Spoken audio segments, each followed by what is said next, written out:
storms this morning brought heavy rain, and Butler County was hit particularly hard.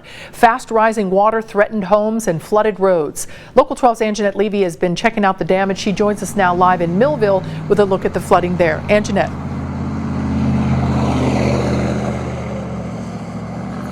Well, Cami, this is Ross-Hanover Road over here to my right, and today the water was so high that it was creeping onto the roadway, and it surrounded many of the homes in this area with water. Thankfully, it receded pretty quickly.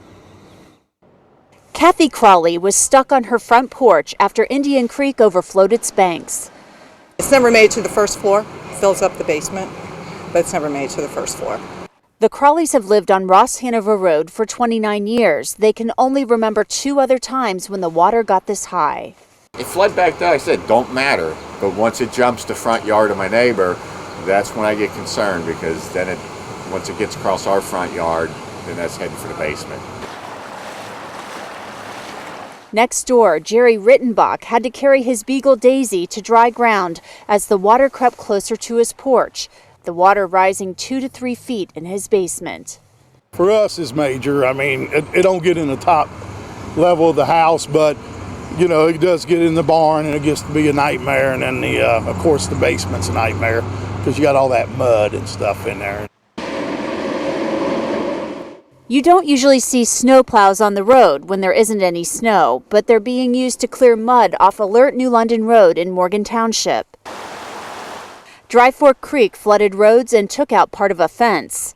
We closed about 8 roads this morning, and we had to do some initial evacuations of some elderly folks out of the town of Okeana, but those people have since been put back into their homes. As progress is being made in the cleanup, everyone is looking ahead to round 2 of what Mother Nature could bring. Tonight is our biggest concern because there's more rain supposed to be on the way.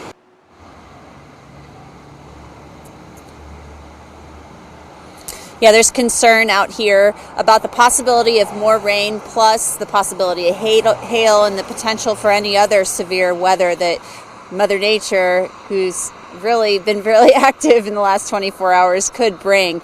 We do want to mention, though, I spoke with the fire chief in Morgan Township just a little while ago, and this is good news. He told me that all of those roads in Morgan Township have since been reopened. So I guess everybody's just going to have to wait and see what happens throughout the evening. Reporting live in Millville, Anjanette Levy, Local 12 News. Cami, back to you. And John Gunn will have, of course, the latest. Thank you, Anjanette. The National Weather Service says flooding is possible on the Great Miami River through tomorrow.